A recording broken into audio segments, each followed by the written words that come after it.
장소가 작은데 그래도 이렇게 꽉 차서 조금 코비드가 이제 지나가는 끝물이기 때문에 그래도 좀 안전하지 않을까 생각이 듭니다. 무엇보다도 이렇게 오셔서 또 같이 할 수 있어서 감사를 드립니다. 적은 장소지만 마음껏 여러분들이 누리시고 또한 교제하시고 귀한 시간 갖도록 합니다. 이제 주님의 말씀 전하기 전에 잠깐 기도하겠습니다. 하나님 감사합니다. 오늘도 주께서 저희들을 불러주시고 함께하여 주셔서 정말 귀한 시간 주시는 감사합니다. 특별히 오늘 말씀을 두고 이 자리에 섰습니다. 주님 오직 예수 그리스도만의 증거되어주는 귀한 말씀을 나눌 수 있도록 주님 인도하여 주옵소서. 감사하고 이 모든 말씀 예수 그리스도 이름으로 기도하옵나이다. 아멘. 제가 오늘 여러분들과 함께 나눈 말씀 요한복음 5장 1절부터 9절 말씀입니다. 너무나 잘 아는 말씀입니다. 30분 된 병자에 대한 이야기입니다. 이 장소는 우리가 잘 아는 베데스다라는 곳입니다. 이 베데스다라는 곳은 우리가 두 가지 단어가 합쳐져 있다라고 성경은 우리가 보통 얘기를 합니다. 그것은 베트라는 것과 헤세드라는 두 단어, 히브리 단어가 합쳐져서 베데스라는 곳입니다. 즉 은혜의 집이다라고 이렇게 명명할 수 있습니다. 우리가 잘 아는 이 헤세드라는 이 단어는 은혜뿐만 아니라 자비, 긍휼, 인자 이런 모든 단어가 그 속에 함축되어져 있는 단어입니다. 어떻게 보면 이 베데스다는 무엇보다도 그곳에는 은혜가 있는 장소인 것을 모든 사람이 알고 있었습니다. 그러기에 성경은 3절 말씀에 뭐라고 되냐면 많은 병자들이 그곳에 모여 있었다라고 말씀해 주고 있습니다. 이 당시에는 로마의 그 식민지 하에 있었기 때문에 실제적으로 음식을 먹고 일을 해서 돈벌이를 해가지고 여유롭게 생활할 수 있는 그런 환경이 못 됐습니다. 결국 많은 사람들이 세금과 이런 갈취를 당함으로 인해서 제대로 먹지 못함으로 인해서 실제적으로 많은 병자들이 발생할 수밖에 없는 상황이었습니다. 그렇기 때문에 많은 병자들이 병 낫기를 원했습니다. 그리고 돈을 들여서 병원을 가고 의사를 만날 수 없는 상황 가운데 놓여 있었기 때문에 그들에게 무엇보다 중요한 것은 기적을 바라는 것이었습니다. 거기 이 베데스다 못은 전설과 같은 이야기가 내려오고 있었습니다. 그것이 무엇입니까? 천사가 가끔 못에 들어가서 물을 움직이게 하는데 움직인 후에는 먼저 들어가는 자가 어떤 병에 걸렸든지 낫게 된다는 이야기입니다. 어떻게 보면 굉장히 황당한 이야기 같지만 어떤 면에서 그 황당한 속에서 그들은 무엇인가 지푸라기라도 잡고 싶은 심정 가운데 있었다면 바로 이 이야기는 그들에게 희망의 메시지였습니다. 이런 희망의 메시지를 가지고 있었던 그들은 베데스다로 모여들 수밖에 없었습니다. 수많은 병자들이 각양 여러 가지 질병을 앓고 있는 그 병자들이 인산미래를 이뤘던 것이 바로 베데스다 곳이었습니다. 그곳에서는 분명히 은혜가 있어야 될 장소였습니다. 그런데 여러분, 이 은혜가 있어야 될 장소에 모인 사람들 가운데에 고민거리가 생겼습니다. 그것은 무엇이냐 하면 먼저 들어가는 사람만이 치유를 받는다는 것입니다. 여러분, 먼저 들어간 사람만이 치유를 받는다. 은혜를 받아야 될 장소에 단 한 사람만이 은혜를 받을 수 있다는 것입니다. 이 논리는 한마디로 얘기해서 승자 독식. 한 사람만이 모든 것을 갖는다는 이런 논리 속에 있던 곳이 베데스다 못이었습니다. 어떻게 보면 이 베데스다 못은 분명히 하나님이 그 이름대로라면 그 모든 사람에게 은혜가 임해야 되는 장소임에도 불구하고 그 장소는 되려 한 사람만이 은혜를 받는 장소로 바뀌어 있다는 것입니다. 한 사람만이 은혜를 받기 위해서는 어떻게 해야 합니까? 다른 사람과 경쟁을 해야 하고, 또한 그 다른 사람과 경쟁하기 위해서는 그 사람을 어떻게 해요? 짓밟고 내가 이겨야지만이 그 자리에 내가 올라갈 수 있는 거죠. 성경은 분명히 그것을 베데스다 못이라고 얘기하고 베데스라고 얘기하고 은혜가 있는 곳이고 은혜의 집이라고 얘기하지만, 실제적으로 그곳에서 이루어지고 있는 것은 어떤 면에서 그 은혜와는 전혀 다른 모습의 상황들이 벌어지고 있는 것이 바로 베데스다 못이었습니다. 무엇보다도 어떻게 보면 이 베데스다가 오늘날 우리의 현실과 매우 흡사하지 않는가 생각되었습니다. 한 사람만이 성공해야 하는 세상, 무엇인가 나만 잘 되면 돼, 다른 사람은 상관이 없어, 나만 이뤘으면 돼, 내가 가지면 돼. 어쩌면 이것이 오늘날 우리의 교계 안에도 기독교 안에도 다른 교회 상관없어, 내 교회만 잘 되면 돼, 내 성도만 잘 되면 돼. 이러한 것이 오늘날 우리 가운데 팽배하게 자리 잡고 있는 것이 바로 오늘날 우리의 현실이 아닌가 생각되십니다. 그런 면에서 지금 이 베데스다가 오늘날 우리의 속에 그대로 재현되고 있다는 것을 생각해 보게 됩니다. 자, 이런 곳에 주님이 찾아오셨습니다. 주님이 찾아오셔서 이제 그곳에서 38년 돼 있는 사람을 이제 접하게 됩니다.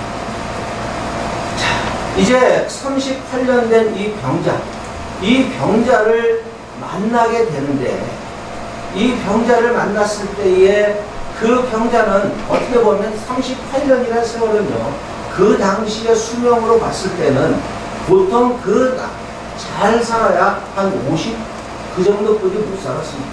그렇기 때문에 38년이라는 세월은 태어나서부터 죽을 때까지 병자로서 삶을 살았던 사람이 바로 38년 된 병자였습니다. 자, 이러한 병자에게 주님은 가서 뭐라고 말씀하시냐면, 내가 낫고자 하느냐라고 묻고 있습니다. 내가 낫고자 하느냐. 분명히 이 병자는 낫고자 하는 마음이 있었습니다. 그곳에 얼마나 있었는지 모르지만 그의 병은 오래됐고 38년이라는 병을 앓고 있었던 사람이었습니다. 보통 우리가 병을 이렇게 오래 앓고 있으면 두 가지 부류의 사람이 있습니다. 하나는 내 삶을 포기하는 사람. 이제 내가 병을 날 수 없으니까 그냥 이대로 살아야지 하고 지쳐버린 그 상황 가운데 놓여있는 그런 경우의 사람이 있습니다. 또 한 사람은 그래도 내가 살아야지, 내가 이 병을 고쳐야지 하는 그러한 마음을 가지고 사는 사람이 있습니다. 오늘 이 38년 된 이 병자는요, 그 두 부류 중에 후자에 속한 사람이었습니다. 38년 동안 병을 앓았지만 내가 병을 낫기를 원한다는 그 마음이 그 가운데 있었다는 것입니다. 여러분, 이것이 무엇보다 중요한 것은요, 무엇이 중요하면 낫고자 하는 마음이라는 것입니다. 믿음을 가진 사람에게 있어서 어떤 면에서 믿음의 반대가 불신이 아니라 믿음의 반대는 어떤 면에서 포기예요. 포기. 우리의 삶을 포기하고 우리의 인생을 포기하고 내 목표를 포기하고 주님이 주신 사명을 포기하고, 이것이 바로 믿음의 반대라고 생각되십니다. 그런 면에서 38년 된 병자는 끝까지 자기가 낫고자 하는 그 마음이 그 속에 있었습니다. 바로 그 모습을 보고 주님은 그를 찾아갔습니다. 38년 된 병자를 찾아갔습니다. 그리고 그에게 내가 낫고자 하느냐라는 것이었습니다. 낫고자 하느냐. 바로 이 말을 주님이 했을 때 그가 했던 말은 무엇이었습니까? 그가 내가 낫기 원합니다. 그런데 문제가 있습니다. 그 문제가 무엇이냐면, 나를 물이 동할 때 나를 그 속에 넣어줄 사람이 없습니다. 주님한테 요구하는 것은 뭐였습니까?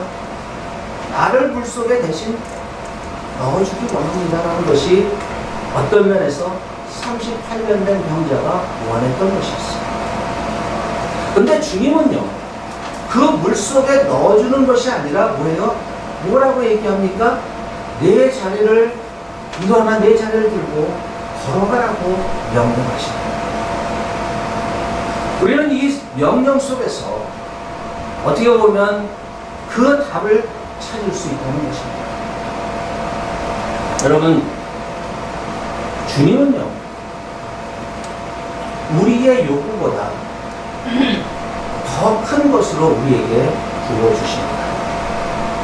우리가 살아가는 인생 가운데 여러분이 목회하는 현장 속에서 항상 체험하는 것 중에 하나가 뭐예요? 하나님이 원하시는, 내가 원하는 요구보다 더 큰 것으로 예비하시고 그것을 나에게 부어주시는 것입니다. 오늘 이 38년 된 병자도 동일했습니다. 물속에 넣어주는 것이 그가 원했던 것이지만 주님은 그를 고쳐주는 것으로 회복시켜 주셨다는 것입니다. 바로 이것이 오늘 38년 된 병자 속에서 우리에게 주신 하나님의 말씀입니다.